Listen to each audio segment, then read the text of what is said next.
Hey guys, so today we are going to be jumping into another God rank grind video, longer video, where we do commentary for about, I don't know, a third of the video, and then we just have the gameplay play for the rest of it. But we're going to go in with LOE, probably not a surprise to many people here, because we have a new unit to play with, and that is the Angel Golden Frieza.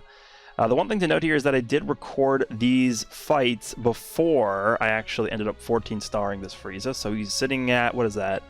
11 stars? Yeah, I guess he's going to be at 11 stars with this video, so he's honestly not really missing most of his stats. He has most of his stats. I think those last, like, 2 stars, in terms of his stats, are only going to amount to, like, maybe, like, 8,000 or 9,000 to his stats, which is not that much, right? He does end up getting some extra Z ability boost from 14 stars as well, but it is what it is. It's not that big of a difference. Here is the equipment setup we're running with here. And the one thing I do want to quickly mention before we jump into the actual fights is that LOE feels extremely strong here. Like this is probably the time where they've actually felt the strongest. It's either now or when Blue Cooler was like dominating. Because when Blue Cooler got his Zenkai Awakening, he was like the best unit in the game next to Zenkai Beerus. I actually think you could make a solid argument when that Blue Cooler got his Zenkai Awakening, the Blue Final Form Cooler, that he was the strongest unit in the game. And that was right before the 2nd anniversary. So he was really, really dominant. You also still had the Full Power Frieza, the yellow one, the non-LF version, who, even without his Zenkai Awakening back then, he was a really, really solid unit. And then you had the LF First Form Frieza. So those three basically created like the holy trinity of LOE at the time. And that was like probably the best team in the game back then. And I would say that if this team is not the best in the game right now, they're at least top 2. So this is, again, potentially the best LOE has ever been in terms of how good their team is. But I think the game is in an okay spot. Like, I've seen people complaining about LOE, but my rebuttal to that would be LOE is really good, but it's not like overly good to the point where it just completely outclasses every other team in the game. Like when Hybrids was #1, they were like #1, but then the #2 team was like 5,000 miles behind them, right?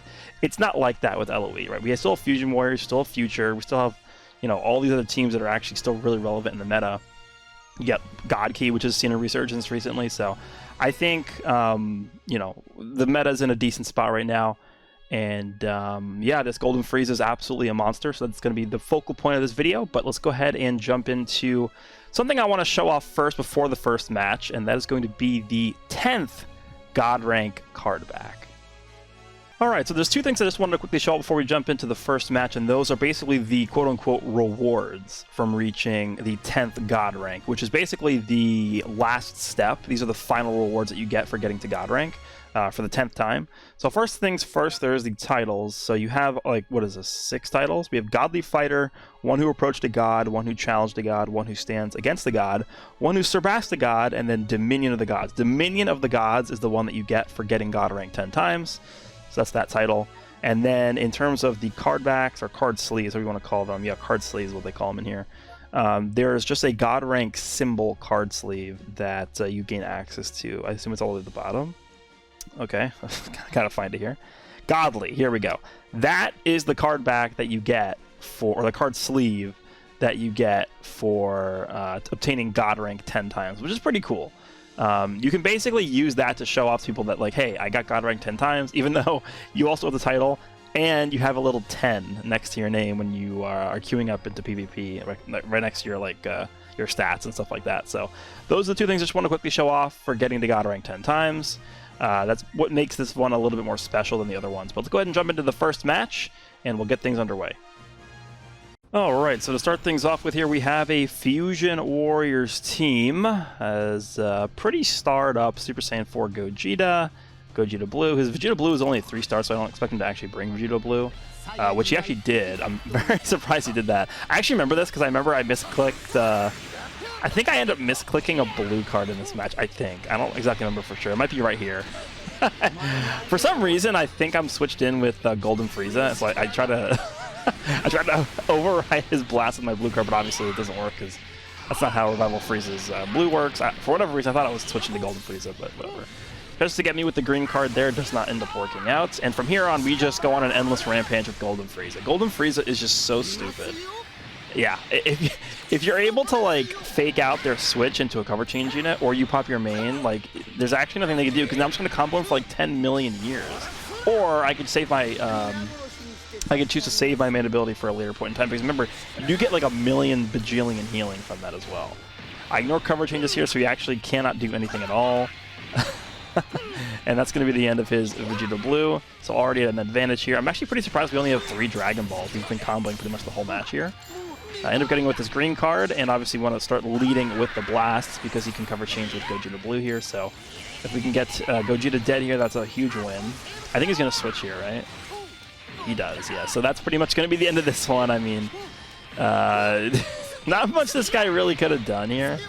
That was probably a misplay. I probably should have just went into Revival Frieza and rushed him with the key I get back, but it doesn't matter. Like this match is over. Golden Frieza is just way too much damage. Like it's actually just unfair.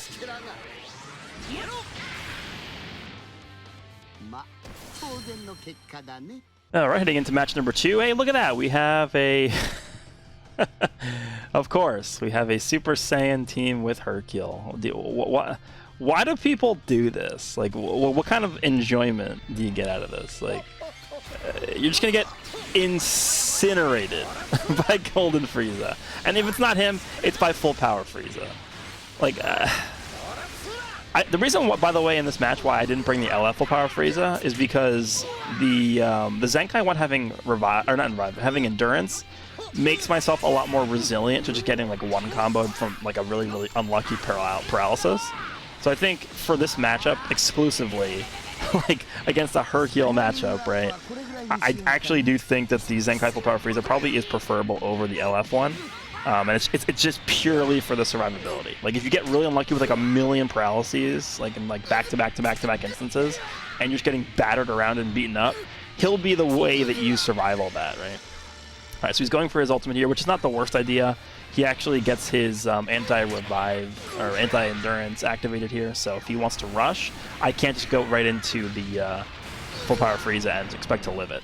But I do have a revive on my team, so that's going to come in handy if he does decide to do that. But notice how much healing we just did with the gold. I'm just waiting out the paralysis here.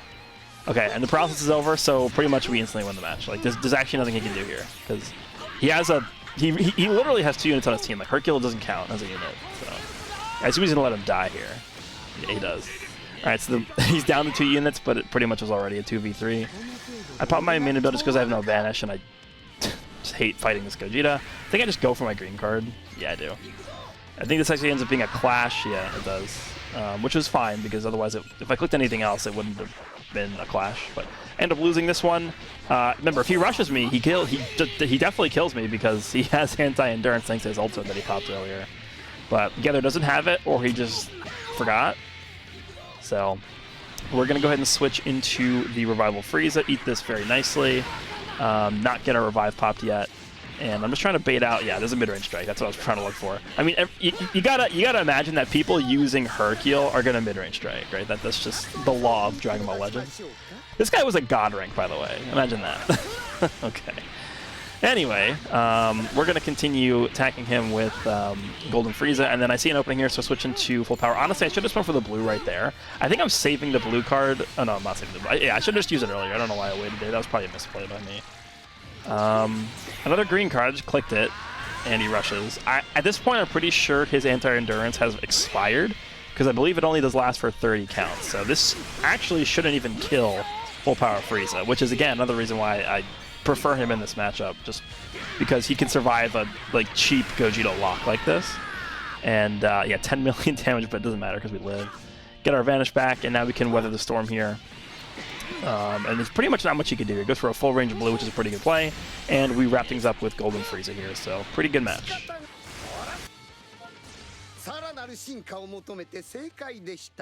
Okay, next match here, we got what looks to be just a Saiyan team, which is interesting because a lot of these characters don't even give buffs to Saiyans, so I guess we'll find out how well this does here. I honestly don't even remember this one that much, which means it must be over pretty quick. LOE, once LOE gets rolling, like if you get like a combo rolling and then you can extend it with Golden Frieza's main ability and ignore coverage, like things get out of hand very fast.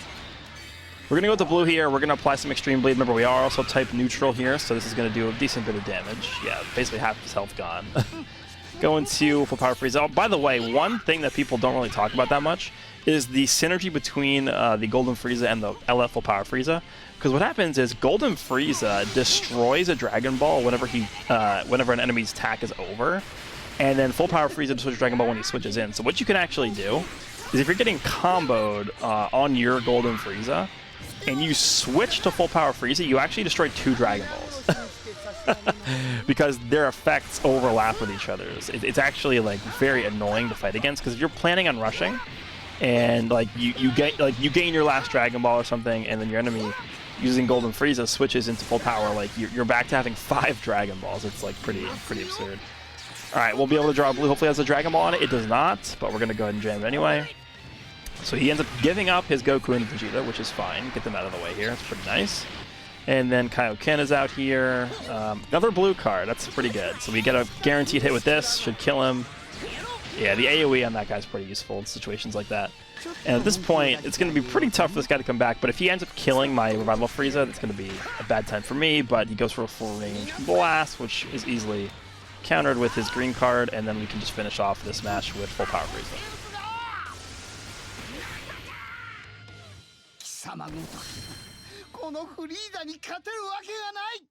What is this? I guess yeah, this is actually pure Universe Survival Saga. That's interesting. The low stars don't really matter. I mean, Jiren and Blue Kaioken Goku can still do a lot of work even at lower stars. That's honestly they're designed to be okay at lower stars. Like that's actually what like the design choice is. Right off the bat, we get him with that, which is pretty good. The reason why I went for a tackle there is because a lot of times, if you're somebody who leads with Blue Kaioken Goku, they like to go for tackles a lot because you know for sure, it's actually reminiscent of like the Fat Boo days where you would lead off with Fat Boo. You know for sure the enemy's strikes are locked, so they have to dodge pretty much a tackle, or they have to just go right away with a blast. So if you're using Blue Kaioken Goku and you lead off with them, it's actually not a bad idea just to immediately go for a tackle because they can't counter with a strike card, and that's like you know that for sure. And again, that's what people used to do with Fat Boo on regen, and it was just very, very annoying to deal with. That's why whenever I used to fight a Fat Boo on regen and people used to lead with him, I used to start right away with a blast. I guess you could kind of take the same stance against this Blue Kaioken Goku, but pretty much going through the motions in this match. You guys got to remember that we have a unit with Revive on this team, plus this Golden Frieza who basically has infinite healing, and then Full Power Frieza himself is like one of the more tanky units in the game, honestly, with his set of equipment that he has. So I don't really have too much fear here. Look how much damage we're doing, by the way, to type disadvantage. Like this is Goku and Vegeta switched into Goku. I'm a green character. This is how much damage I'm doing.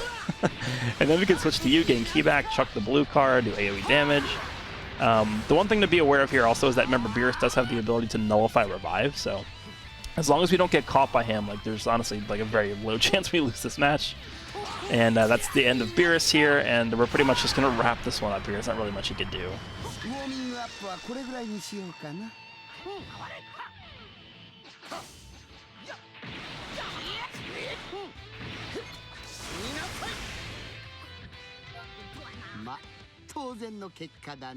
Okay, next up we have God Key. The green Zenkai Blue Vegeta actually is fairly annoying with my team because I don't usually end up bringing a purple character, and that Vegeta can be really, really tanky. If he ramps up his, well, not ramps up, but if he switches in on a cover change, he actually like takes like almost no damage, but like if he gets caught by like Golden Frieza type neutral, like he will take a lot of damage. Like Golden Frieza is one of those units where like even if you're cover changing with a unit that has very high defenses and you have a lot of damage reduction, like it doesn't matter, you're still gonna get pummeled. He's just that unit. Things are already not looking too good for our friend here. I mean, goes for a mid-range strike there. We can switch into Golden Frieza in a second. I think I even might just click the main right away here. I tried to, but actually we didn't have it available yet. Goes for another mid-range strike, and from this point forward, it's pretty much lights out. He is bleeding. I tried to tap attack slowly to get as many bleed ticks in as possible, but we didn't actually end up finishing him there, which actually could make a big difference later on, because that means that Vegeta could come in later, lock me in, and kill me with his ult if that situation would arise. But we end up just incinerating his Goku and Vegeta, go for taps on this Vegeta, and it's just like everyone's just dead. Everyone's dead within seconds. Like we still have this guy's second Vanish Gauge as well. I mean, there's a lot going on here. And we get him with the screen. Yeah, it's over. It's over. Looks like we got a fellow LOE user here. He's going with the EX Piccolo bench, which is really good if you're running yellow, yellow, blue LOE, but this guy's not running yellow, yellow, blue LOE, so I don't really understand the point to having Piccolo on the bench, because you're just missing out on the Z. But like that green pod Frieza is missing a Z ability for no reason. I guess maybe he just wanted the extra HP recovery. I don't know. It's weird. All right. Well, anyway, we are going to not go right away with the... Yeah, that was... I don't know about that play, because the reason why I dropped the combo there is because if he went into full power, he could have just knocked me back. But maybe it was honestly just worth shooting it out anyway for the Dragon Ball. I don't know. By the way, both of our teams have so many different ways of destroying Dragon Balls, because remember, his Pod Frieza, the green one, he actually destroys 2 Dragon Balls when he dies. So, kind of similar to the purple Super Saiyan Blue Vegeta that people like running on mono purple. And then obviously on my team, Golden Frieza destroys whenever he's getting hits, and then this full power Frieza destroys whenever he switches in, and he has the full power Frieza as well. So it's, and then also don't forget that Revival Frieza can destroy 2 Dragon Balls with his main ability after he revives. So the amount of Dragon Ball destruction is pretty insane. I honestly wouldn't be surprised if this guy, or me, only gets 1 rush in this match, even if this match ends up going for a long time, which I think it does. That blue card certainly did a lot of damage. I was a little bit risky. Honestly, that was a pretty bad play by me. I should have just immediately went for the strike instead of the blast, because if he had blast armor through that, I could have been dead. Anyway, we will continue on here doing damage to Frieza. I'm not going to do anything too crazy here. He goes in with his full power. The reason why he could do that without not being scared of a rush is because he knows that he destroys a Dragon Ball. So here's the thing. I clicked the main ability there, specifically searching for the Dragon Balls, and of course, I found 0. So we're kind of just like, you know, in no man's land here, kind of just fishing for some Dragon Balls. It's actually ridiculous how little Dragon Balls I'm getting here. I press the main here, still searching for them. I get 1. I need 1 more. And there it is on the strike card. That's why I go immediately for the strike card, see if I can just... Oh, he actually overextends there. I didn't remember that. Go for the drop combo, which is the correct decision there. And again, we're back to having 6 out of 7 Dragon Balls. This is what I was talking about at the beginning of this match. There's just so much Dragon Ball destruction going on. I'm hoping that this draws the Dragon Ball that I need, so that I can kill this guy and then immediately rush to someone else, but of course it does not. So we'll get this guy out of here. He destroys 2 more of my Dragon Balls, so now I'm down to 4 out of 7. So that switch into Golden Frieza there, honestly, looking back, probably was a misplay. I don't want to set myself up into a position where he could just either ult me or rush me. I would rather just have my Revival Frieza revive get popped at this point, even if he does rush. Like, this is not worth it. I think we die here, don't we? Yeah, he does end up killing my Golden Frieza, so that was a mistake. Switching into Golden Frieza there from Revival definitely was a misplay. He goes for the mid-range green, which I don't know if he like looked at my blast before clicking that or not, but that was not a very common play that you see that often. So he's going to pop my Revive here, which is not bad. Actually, he doesn't pop my Revive, never mind. He goes for attack instead of tap attacks, which would have guaranteed popped him. I used the strike there just to make sure that we get rid of his Vanish. I definitely anticipate him going for the main ability to get his Vanish back. I don't think he can switch yet. Let's see. He does switch, okay. So we get him on the PV there, which is pretty much all I was looking for. So we can take this guy down here. Nice. And then we can pop our main and make sure we get our second Vanish back. And hopefully we PV him here. And if we do, we can probably just end the match here with the Rush. I don't believe... This is how tanky this Frieza is, by the way. And also, we don't do extra damage versus him because he's not Sun Family. Like, we're going to have to rush him to guaranteed kill him here. I think, honestly, we probably could have, looking back at this now, I probably could have went into Revival Frieza and popped my main because it's definitely been long enough, I think. So that might have been a more definitive way to kill him, but this works too. But that was not a bad match. Let's go and hop into the next one. The next match will be the final one with commentary on.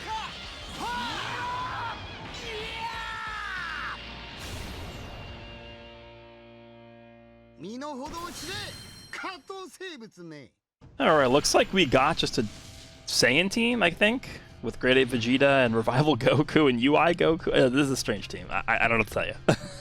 I don't know what to tell you. That's what we're fighting here. He brings Grade 8 Vegeta, who actually could be pretty annoying. Grade 8 Vegeta is actually a pretty good unit against LOE. Especially if you don't have Revival Frieza. And then on top of that, he does bring the Gogeta to sort of cover Grade 8 Vegeta's weakness to Revival Frieza. So his setup actually is pretty good. Like, I'm not a I don't dislike his team build. I think it's a pretty significant, pretty significantly terrifying build versus LOE specifically. I always forget that Goku locks strike cards, so it's kind of annoying. Get him with the double jump there. And as long as we can like get Gogeta out here, which he does go into, like we have a chance to just straight up end someone's life right here, but we are not getting any Dragon Balls, which kind of sucks. Hoping we draw a card by switching into full power, which we do without a Dragon Ball on it. And I'm just trying to fish for my rush. He goes for a mid-range strike and going to Golden Frieza. I think I actually do end up popping the main ability. Yeah, I do. Of course, with no Dragon Balls. Oh, Vegeta. Why? Why are you switching there? Oh, no. We end up popping his first life here. And he goes for a full range of green. Okay, well, goodbye, Vegeta. What do I do here? Yeah, I think I just kill him with this blue. Like, there's not much you can do here. That's a lot of instances where we've actually had that Revival Frieza's AoE blue card kill a blue Kaioken Goku. But that's pretty much going to wrap this one up. There's not really much he can do here, especially because he's not going to end up killing my Revival Frieza with this Gogeta. But that's going to be the final match in this video with commentary. We're going to have a bunch of other matches following this one without commentary, so I hope you guys are able to enjoy those regardless. There's some good ones in there, for sure.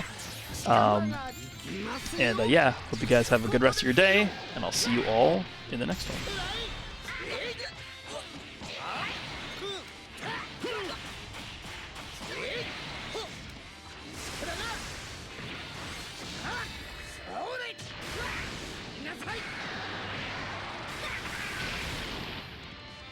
さらなる進化を求めて正解でしたよ。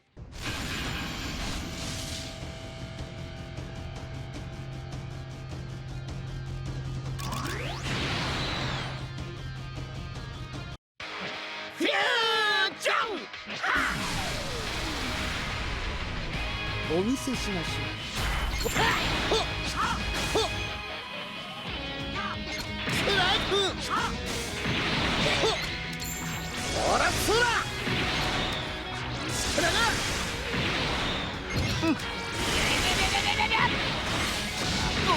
いや！目障りだ！さま！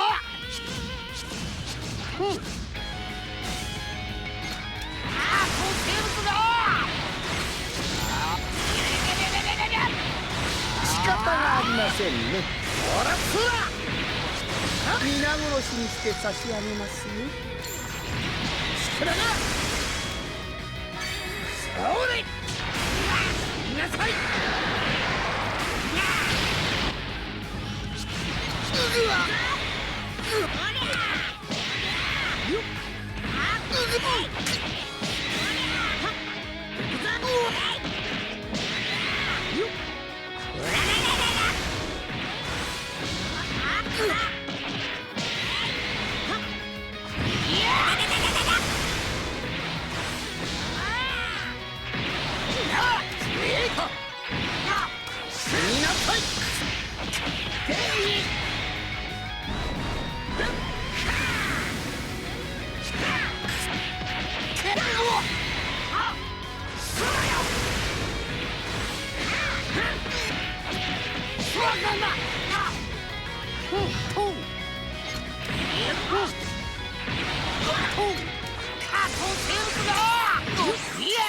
お前がナンバーワンだ。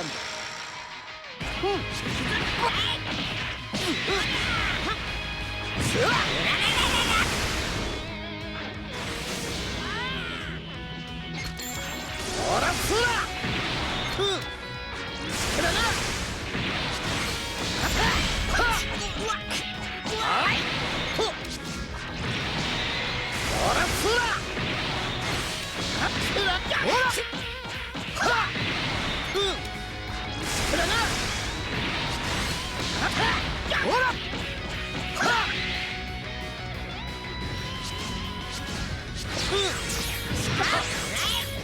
ウォーミングアップはこれぐらいにしようかな。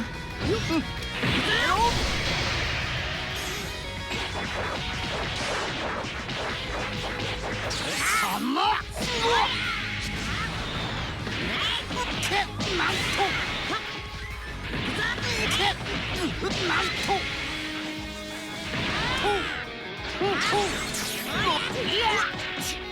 俺が負けるか虫けらが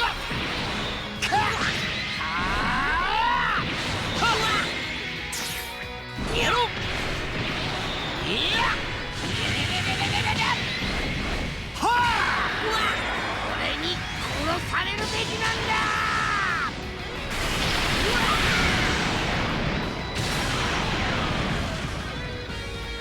俺を倒せるわけがない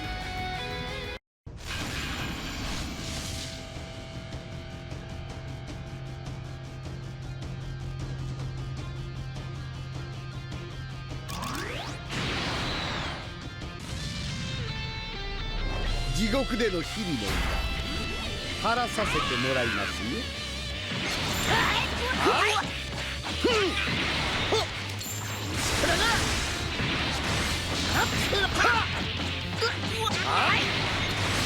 いますよ。ここですよ。そうで。いなさい。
世話が焼けます。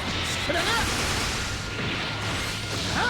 ほらそらいますよ。ここですよ。つらい。そろそろ本気を出しましょうか。はい。ほら。はい。これ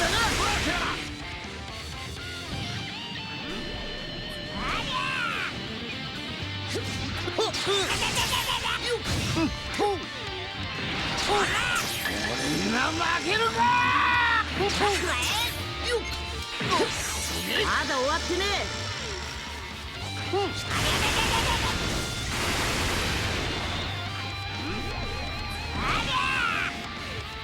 くぞ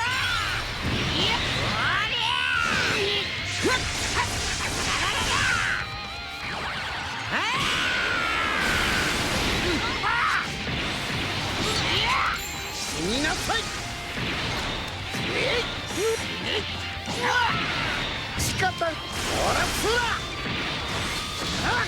これな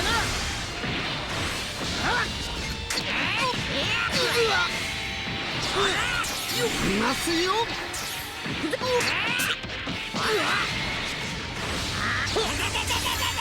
そうで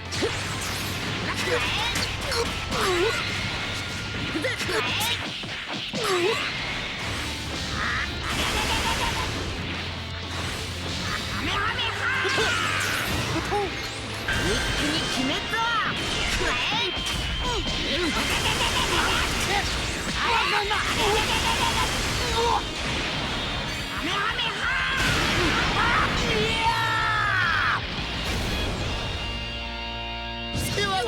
ほらそら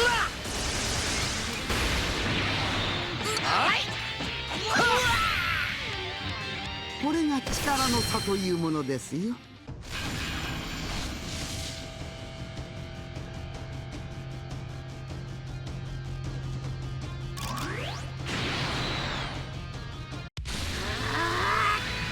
はいよ地獄での日々の痛み晴らさせて。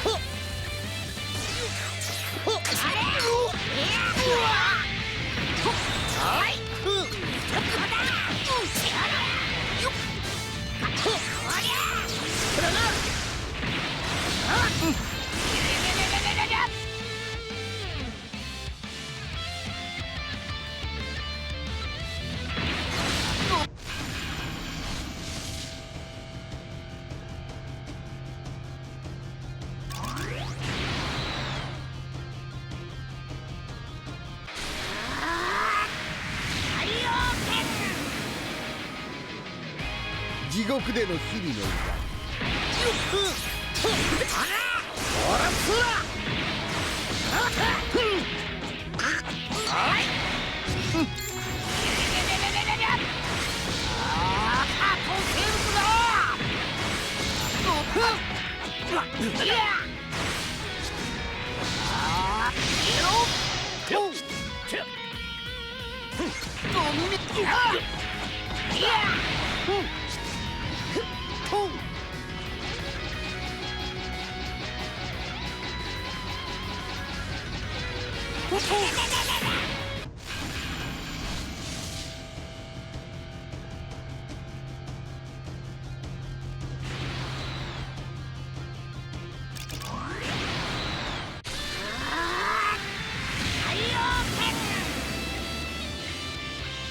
サイヤ人は一匹たりとも生かしてはおかない。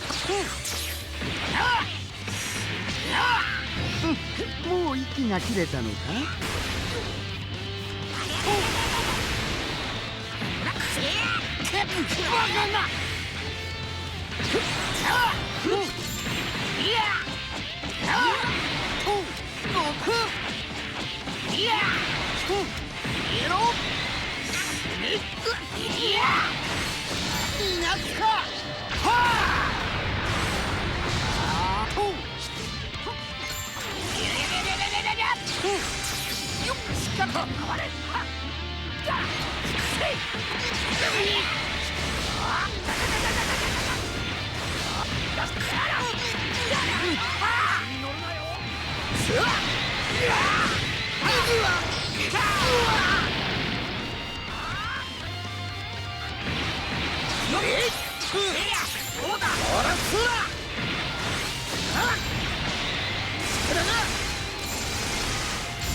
もう息が切れた。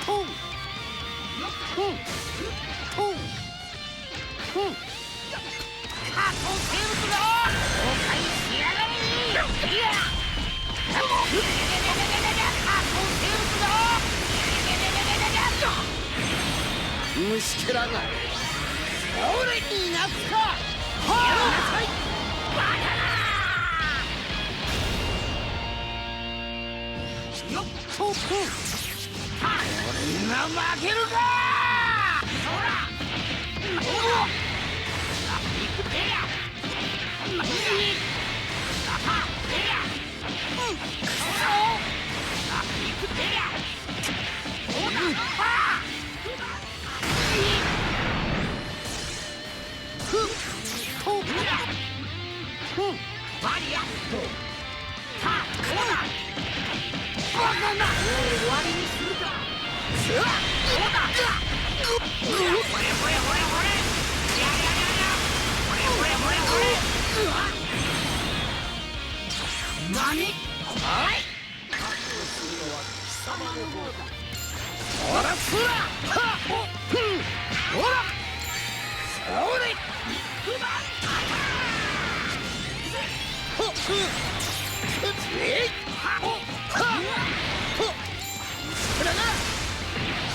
皆殺しにして差し上げますよ。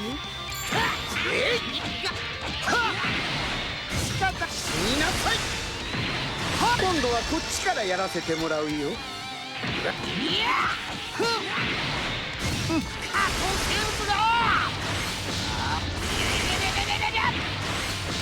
目障りだ。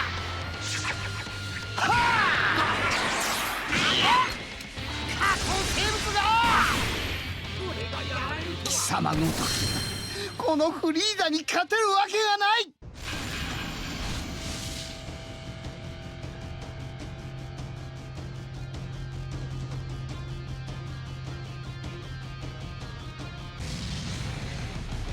たかが金色になったぐらいで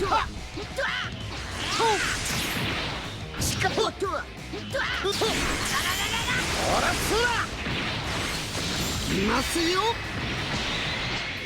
ここですよ。それ見なさい。もう息が切れたのか。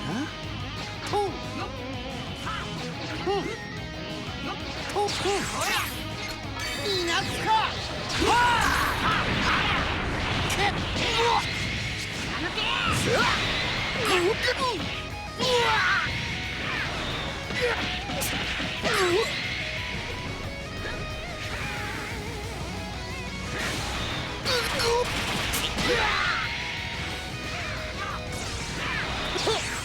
交代。こんな弱いやつもういらない。邪魔だよ。いなすか。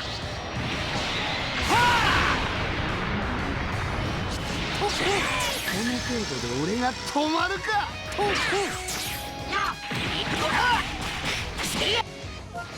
身の程を知れ、下等生物め。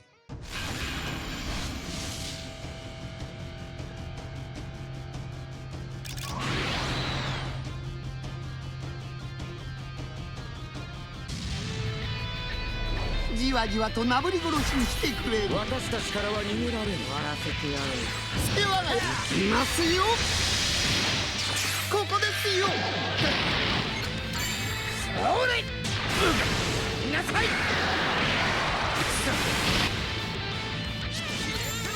そらそらすげえ。そらな。そらいや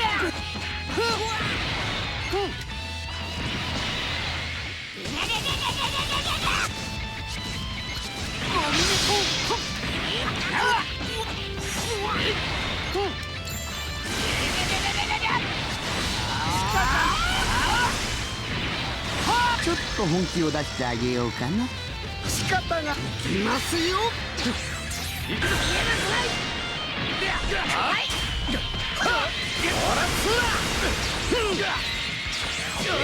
ぞ。虫けらがいなすか。それい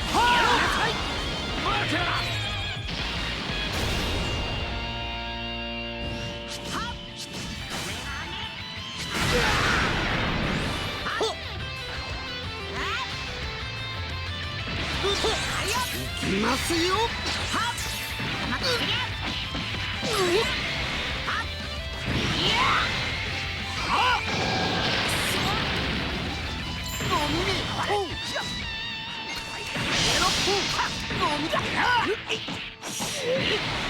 仕方にしなさい。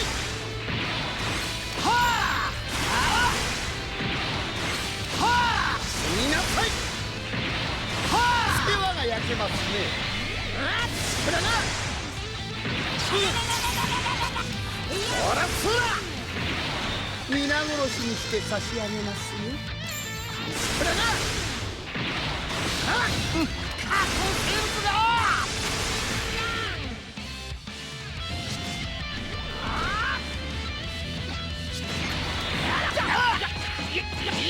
この程度で俺が止まるか。貴様ごときがこのフリーザに勝てるわけがない。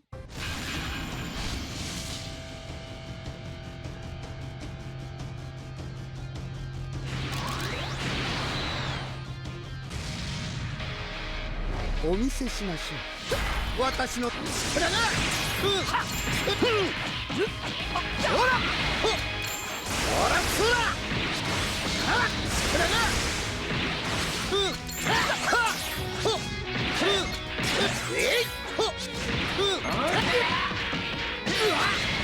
いきます。そらそらあなたでは私に勝てませんよ。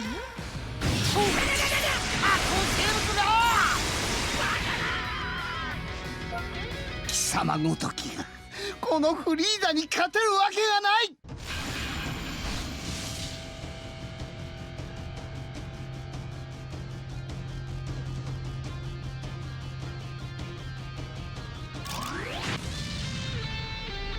私に歯向かったことをほらすな。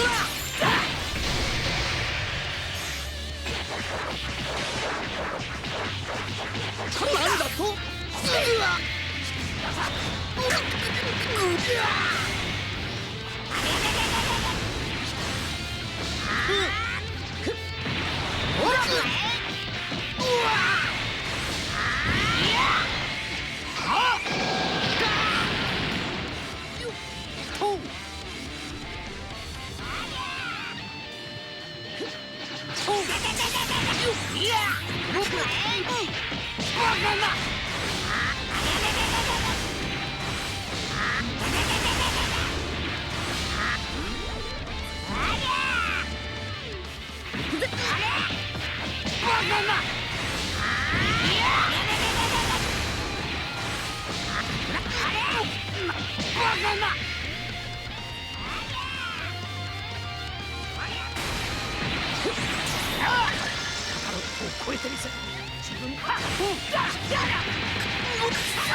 仕方があり、行きますよ。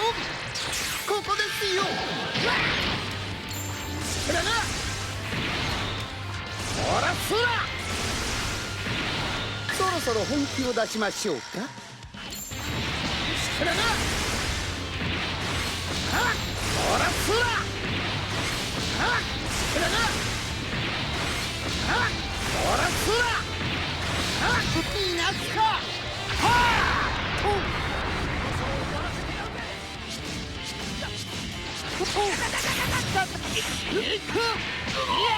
ウォーミングアップはこれぐらいにしようかな。死になさい。いますよ。一気に決めた。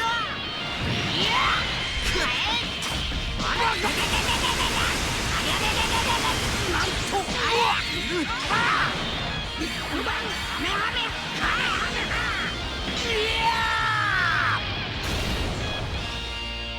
仕方ない。まだ終わってね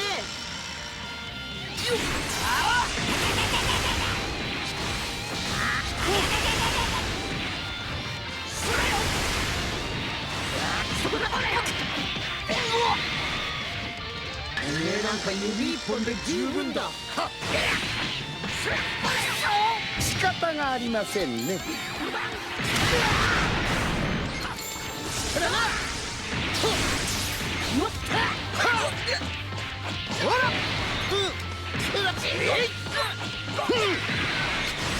いますよ。ここですよ。ほらすら。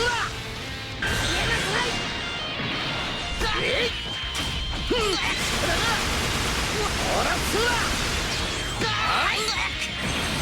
虫けらが。ほれやろうなさい。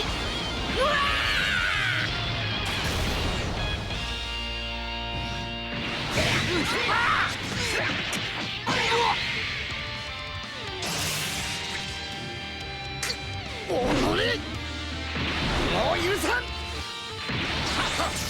止めてやる。何。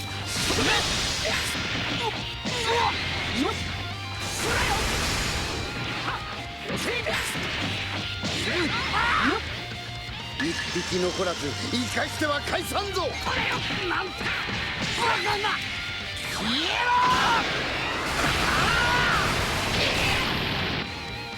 ろ。この俺に勝てるわけがない。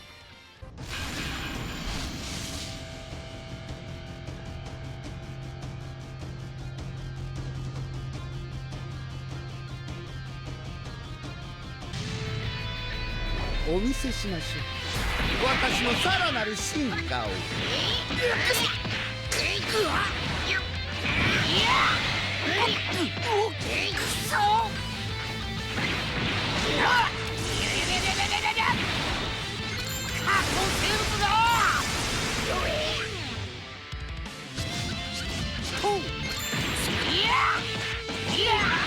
仕方ないね。今度はこっちからやらせてもらうよ。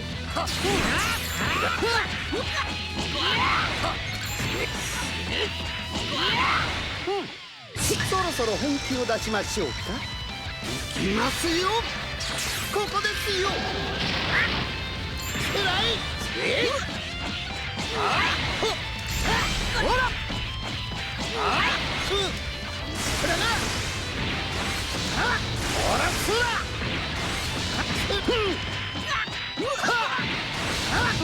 もう息が切れたのか。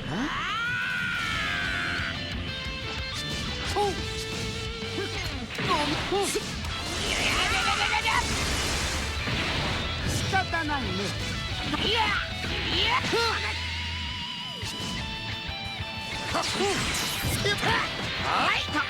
うここまでだ。これな。それ。見なさい。ほら。いなすか。虫けらが。それ。見なさい。なんとか。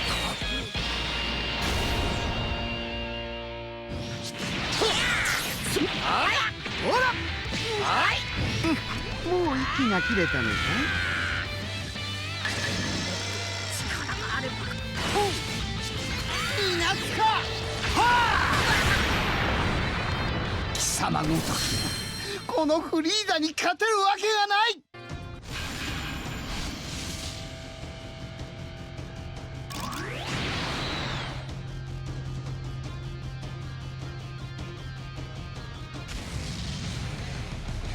いいでしょう。相手をしてあげましょう。ほら。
目障りだ。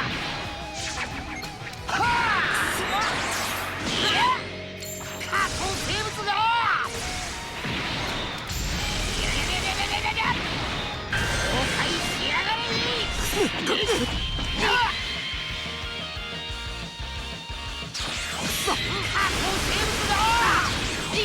バカな。さま。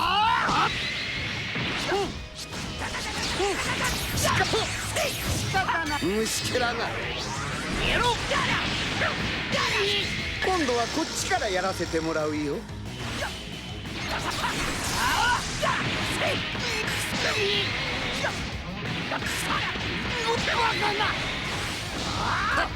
ベジータ様の力を侮るなよ。世話が焼けますね。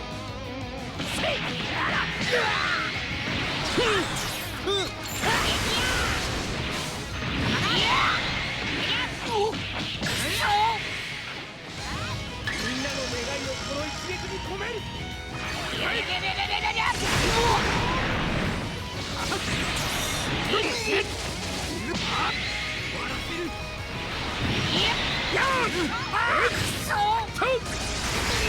食らえバカなじゃあおのれもう許さんいや近くいますよここですよそれ見なさいほっそれ見なさい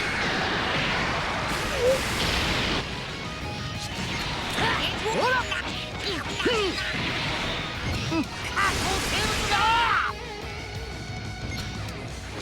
俺が守ってみせる負けられないバカなギャリックホー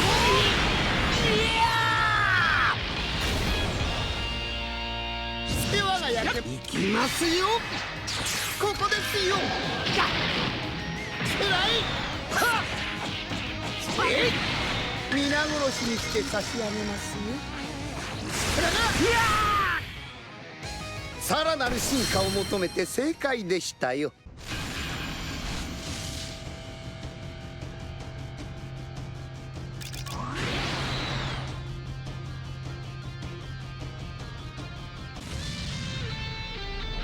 サイヤ人は一匹たりともいたし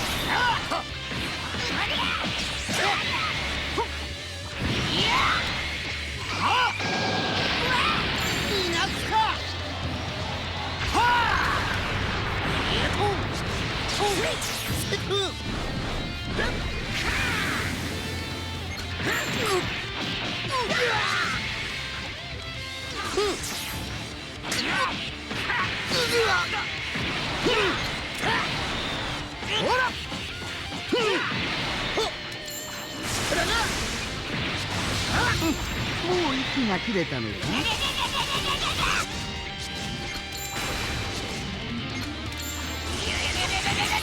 目障りだ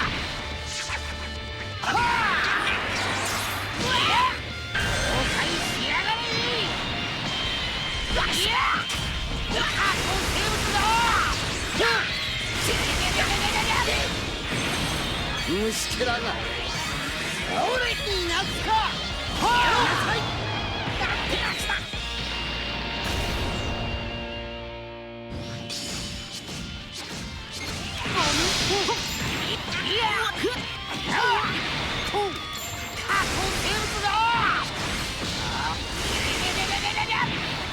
仕方がありませんね。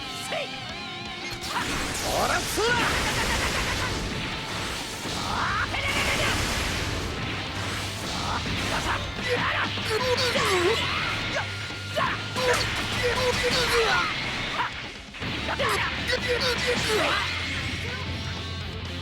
本当の戦いはこれからだ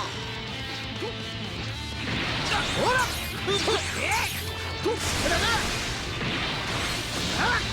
らすら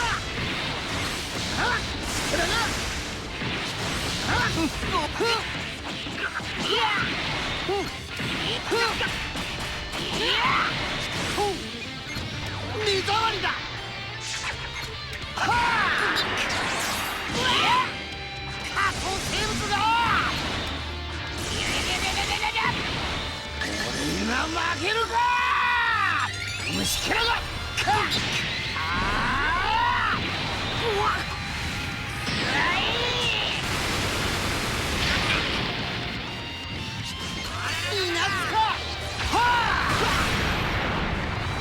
身の程を知れ下等生物め。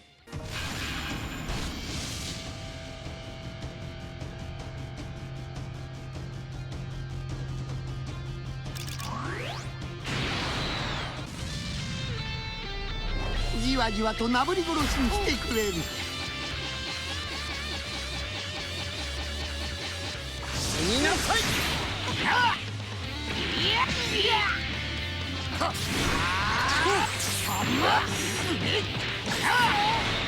世話がほらすらそれがほらつらいきますよ。ここですよ。それなさい。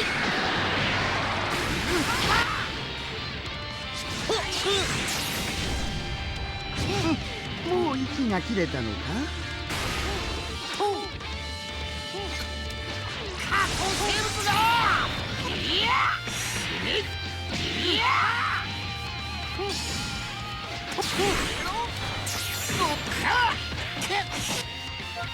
貴様ごときがこのフリーザに勝てるわけがない。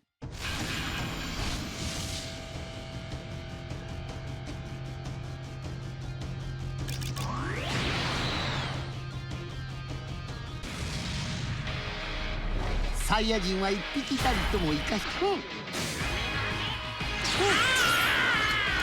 見なさい。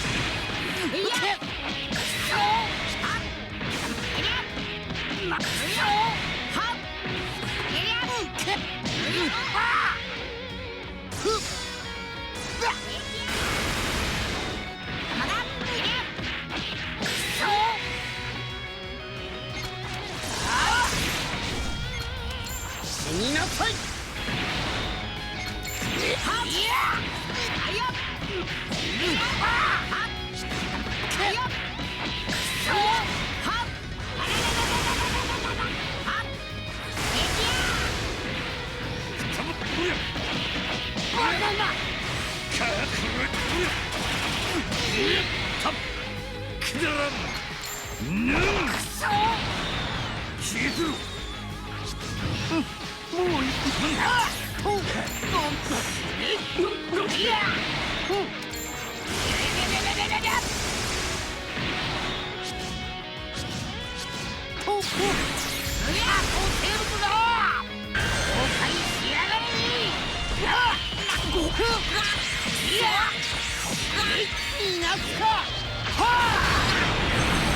虫けらが俺になすか。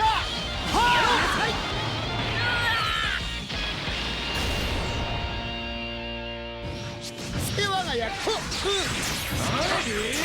ちょっと本気を出してあげようかな。ち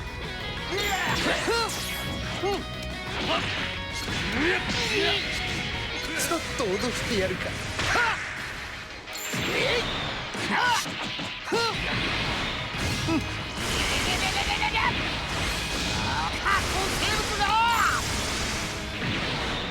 俺が負けるか。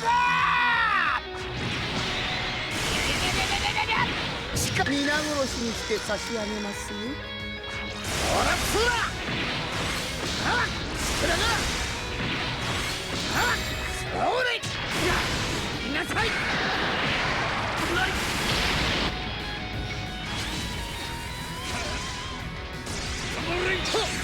仕方ないね。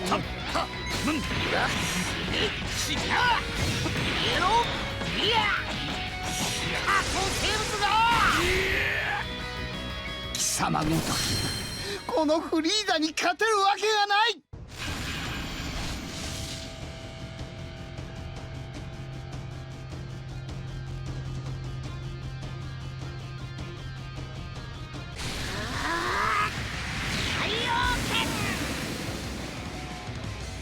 地獄での日々のい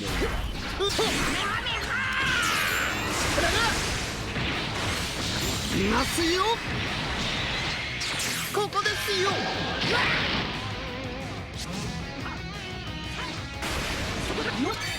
それ見なさい。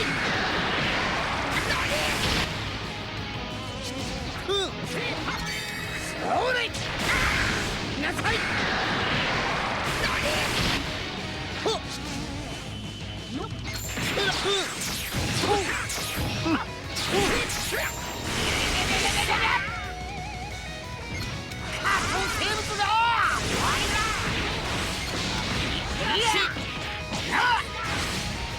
この程度で俺が止まるか。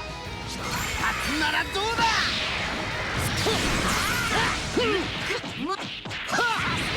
皆殺しにして差し上げます。これが力の差というものですよ。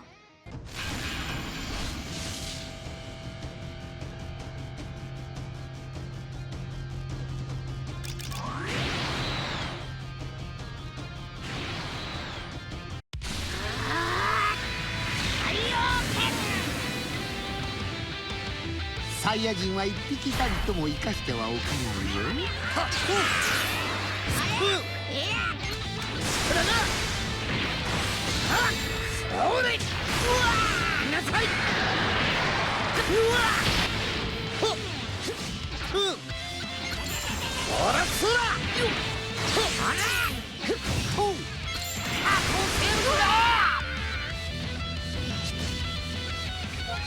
身の程を知れ、下等生物め。